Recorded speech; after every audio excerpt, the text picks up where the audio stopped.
Hey, how would you like completely unbreakable encryption? Well, believe it or not, it does exist. It's called a one-time pad, and this was actually used a lot during World War II. I'm going to show you how a one-time pad works and explain its fatal flaw, and then explain how we can actually overcome that with Lizzo.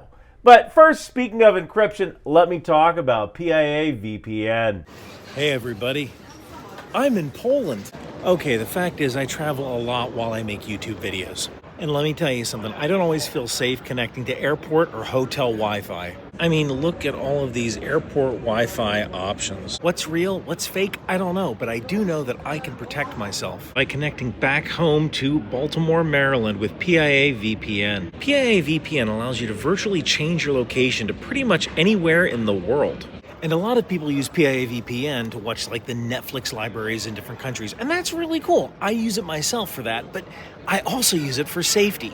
Okay, the fact is that if you don't know what Wi-Fi you're connecting to, bad guys can steal your data, but PIA VPN acts as a tunnel between your computer and the public internet that hackers and even rogue government agents can't penetrate. So go to piavpn.com/Macbeth to get 83% off plus 4 months free and start protecting yourself whether you're at home or traveling abroad. So to start, believe it or not, there is a difference between a code and a cipher.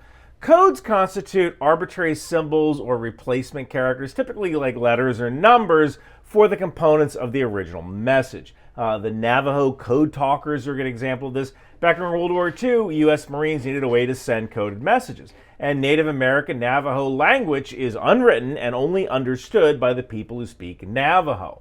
The U.S. Marines had an unbreakable code with the Navajo language. Now, a cipher is a little bit different. It has a mathematical algorithm associated with it, and theoretically, anything with a mathematical algorithm behind it can be broken. For example, take the Caesar cipher, also known as a shift cipher because supposedly Julius Caesar used it in his correspondence.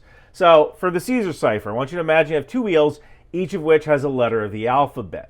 So if the shift is 5, then A becomes F, B becomes G, and so on until you get to Z, and that loops round and becomes E.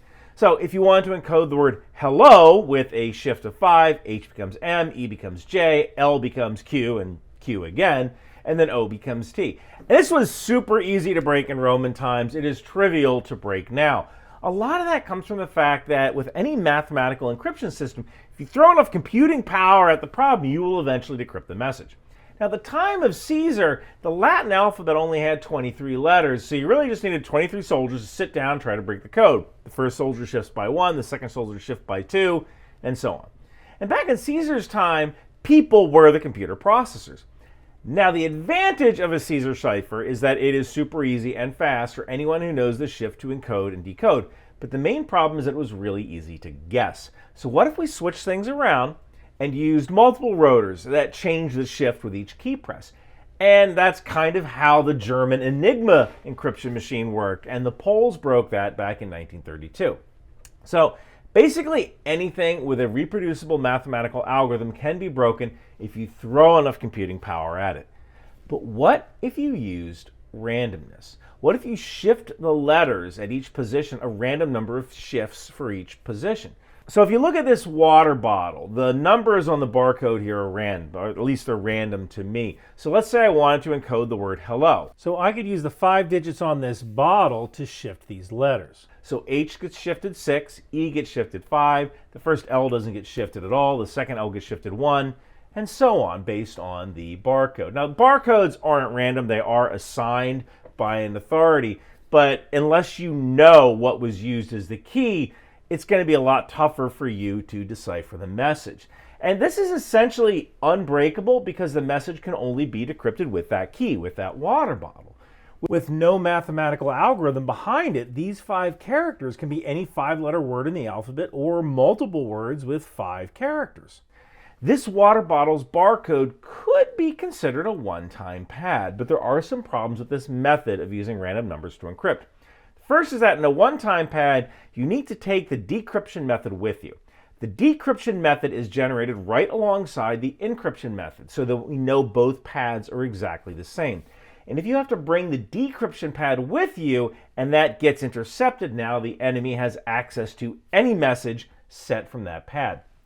The second is that this one-time pad is of a fixed length. So in a case like this, if the pad's length is 6 characters, you can't encrypt a message with 7 characters. You'd have to increase the size of the pad, but then you can't get it to the person doing the decrypting.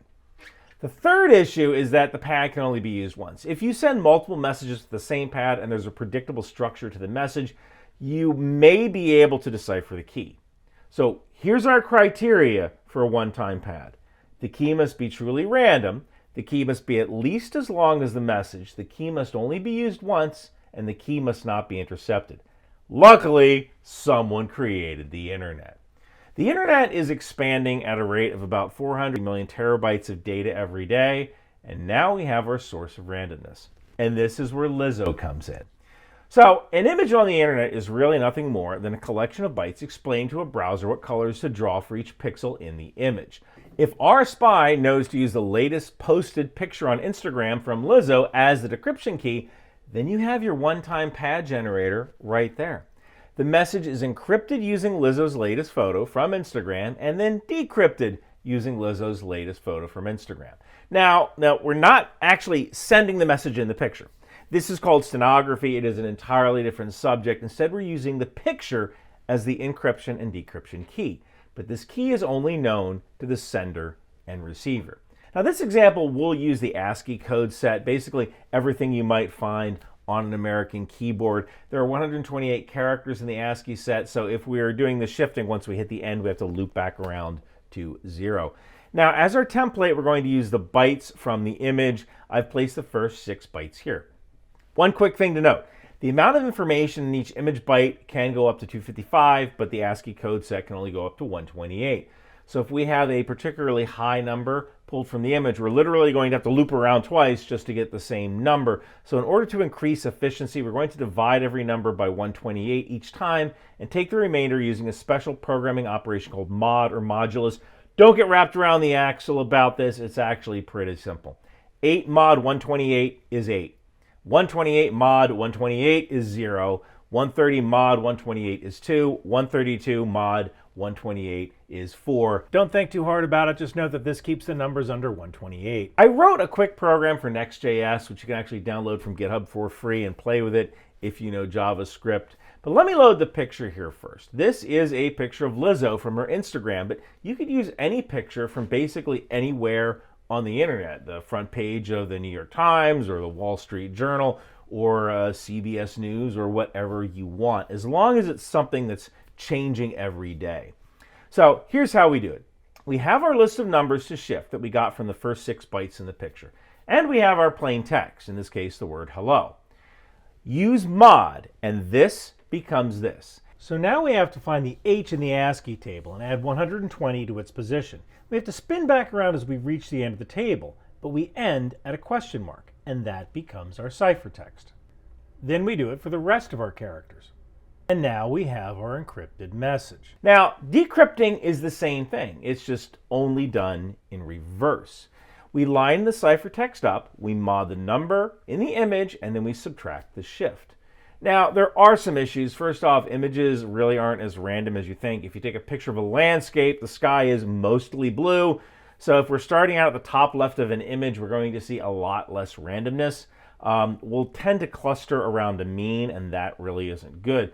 So if an adversary knows you're going to use something like PixelPad, they might be able to guess that some of the pictures are of the sky, and that could provide a window into the first part of the message. A better way of doing this would actually be to use seemingly random parts of an image. If I take a landscape, the top of the image is usually way different than the bottom. So here's how we could kind of inject and measure randomness. If our message is 6 characters long, in this case the word hello, and we also know that the picture from Lizzo's Instagram is 2,184,483 bytes long, then we could divide 6 into that number and get 364,080.5 bytes. Drop the 0.5 and we just take the byte value every 364,080 bytes. So we're spreading that randomness across the picture. And this could create a lot more randomness. Also note that if someone detects that you're using the same website every day and downloading the same file, a smart person could detect your key. And in some ways, this system is even worse than a one-time pad because essentially the keys are available forever. And you can't destroy those keys because somebody owns them. It's on their own website or on their own Instagram or Twitter or whatever. So you're really relying on the sheer volume of data that an adversary never detects what you're trying to send, receive, or decode. But for the most part, this is a nearly unbreakable encryption system built on the concept of a one-time pad with modern twists for generating randomness. And once again, the code is on my GitHub. And hey, if you want to support my channel, go grab the book, The Win Machine. It's about a very special computer programming project of its own. In fact, I have signed copies available at Bunker Branding, as well as my Live, Laugh, Launch cert for Early Bird Class Destroyer. And thank you guys so much for watching. Wow, this girl from Watertown sure is cool. Hey kid, what's going on? Think tank! You know, a girl from Watertown is kind of like riding a moped. It's lots of fun till your friends see you on one. What's really cool is a t-shirt or hoodie from Bunker Branding.